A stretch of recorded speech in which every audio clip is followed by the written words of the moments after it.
Hello, welcome to Mic'd Up Morgantown, the official podcast of the City of Morgantown, West Virginia. I'm your host, Brad Riffee, and I would like to thank everyone for joining us for our first episode. Today we're diving into something that makes Morgantown truly special, its vibrant arts and cultural scene. Joining us to talk about Morgantown's creative pulse is someone who knows it best, Morgantown's Arts and Cultural Development Director, Vincent Kitch. Vincent, thanks for joining us today, and welcome to Mic'd Up Morgantown. Well, thanks for having me. Glad to be here. Great. We're happy to have you on the show. And Vincent, we know that every city doesn't have the pleasure of having an arts and cultural development department. So tell us about it. What do you do?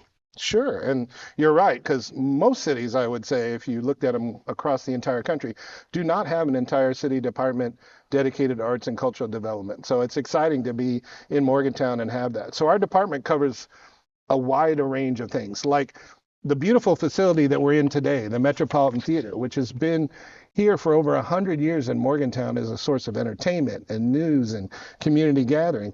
It's actually owned and operated by the City of Morgantown, and I don't know that everyone understands that. We also operate the Morgantown History Museum and the Eastern Roller Mill now, which is an extension of that facility, and we operate the Ruby Amphitheater down on the riverfront, where all the great summer concerts go on.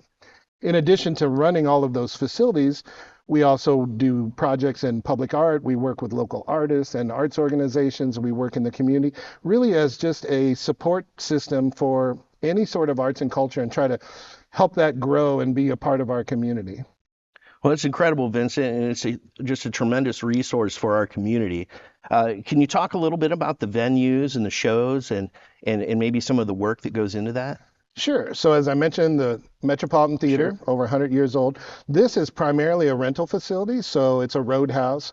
We have all of the local theater and dance companies who come here and rent the space and put on performances, so we support that industry in that sector. But then we also rent the theater to concert promoters who do concerts, comedy nights, all kinds of performances throughout the year. And we have probably between 25 and 35,000 people who come through the Metropolitan Theater on any given year. And the place is rented between 120 and 150 days out of the year. So we keep it busy. We also operate the Morgantown History Museum, which is hidden away over on Kirk Street behind the historic post office building. And they have tens of thousands of artifacts that go from Monongalia County, from prehistory up into military history to Sterling Faucet to all of the different aspects of Morgantown and Monongalia County specifically. And it's a wonderful place for you to go and research your history of the community. Just this year, the city took over ownership of the Eastern Roller Mill, which is now a sister facility to the Morgantown History Museum, and they'll be in charge of programming it and operating it and opening it to the public. It's a very historic facility in the county, and the rest of that community is underwater under Cheat Lake. Essentially, it's the last surviving building, which is a very important aspect of Monongalia County. And so we're excited to see what we can do to continue to make that history live and be relevant in the community. Great. And then, of course, we have the Ruby Amphitheater, which is the place to go in the summer for live entertainment, concerts, and events. Affectionately referred to as maybe the gem of Morgantown. The jewel of Morgantown. The jewel of Morgantown. We like to say the Ruby is the jewel of Morgantown. And it really has turned out. It's only been 4 years since we started the Ruby Summer Concert Series. It's fabulous entertainment every Friday night in June, July, and August. And, now we have people from over 20 states, international visitors, 55,000 people a year in the park. And so it's really became a special place in town.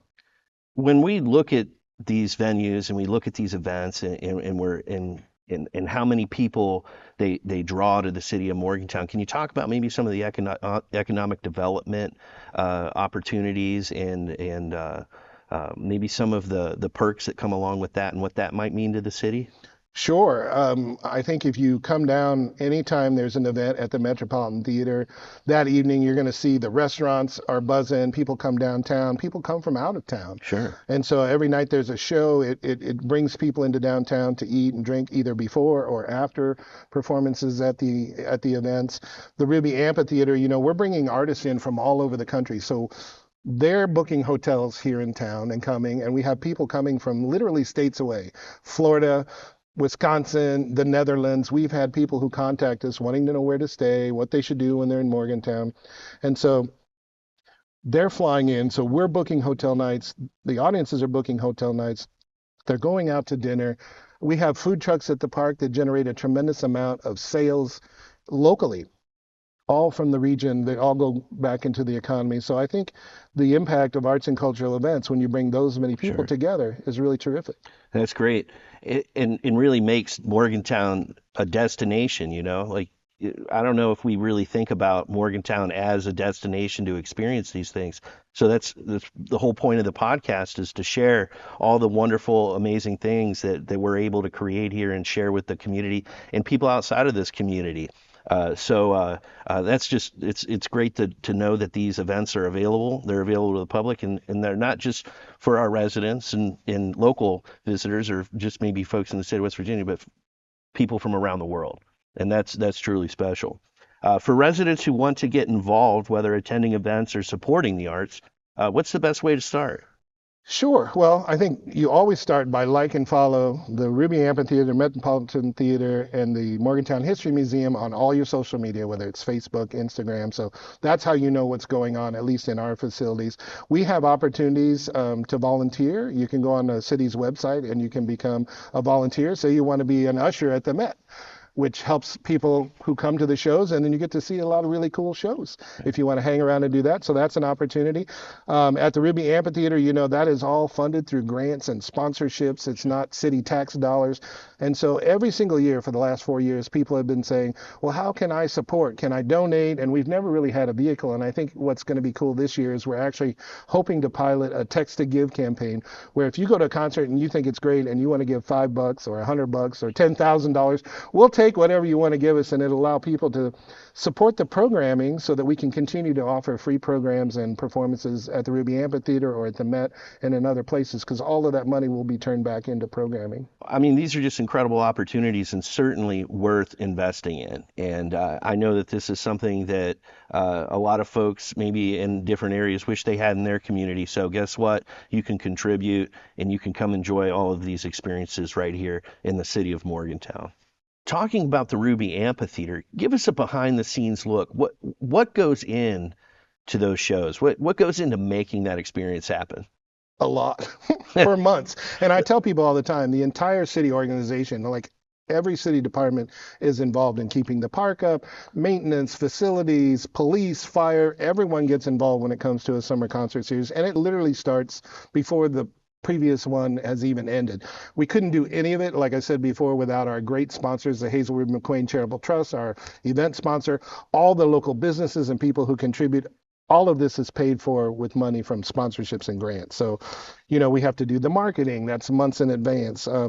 We have to do contracting. We're working with booking agents. We're seeing what artists are out and touring, and do they happen to work on that very specific Friday night that we have? And if they don't, who does? And so the sausage making of just creating the lineup goes on for months, and it's really exciting. I think people don't understand day of. That's where it's exciting. By the time we get all that done and June rolls around, day of, we start at like 6 a.m. and we go to midnight. Wow. There's staff on the ground. The artists start arriving. The tech crew comes in and loads all that in. Then the buses start showing up, which if you've been down to the Hazelwood McQueen Park, when a bus comes in, it's quite a issue just to get those buses and trailers down to the river. It's pretty exciting. But, we start prepping the park and we're getting ready to have all these people come. We have 6 to 8 part-time event staff, most of which who are college students out of the music industry program at WVU that work every day, some in the morning loading in, and they come at 4 or 5 o'clock and they're doing parking and trash and restrooms, and they work all night long doing spotlights and cameras and all that great stuff to make the event what it is. And then we have the artists load in, we take care of all that, and then thousands of people show up at the park, they have a great time, we have a great concert, they all go home, and then all the staff goes to work putting everything away, picking up all the trash, and when we end at midnight, it looks like no one has even been in the park. It's clean, it's beautiful, and it's ready for the weekend. And so it is a project. It is ongoing constantly. Either we're fundraising, we're dealing with artists, we're trying to work on schedules, and then as we get into it, the logistics of day of, it's pretty significant. And like I said, it takes the entire city organization to make it happen, and we appreciate what communications does to support us. All hands But on deck. it is truly a village project. Well, Vincent, we can't thank you enough for what you do and what you bring to the city of Morgantown and everybody who's a part of this process, right? What a service.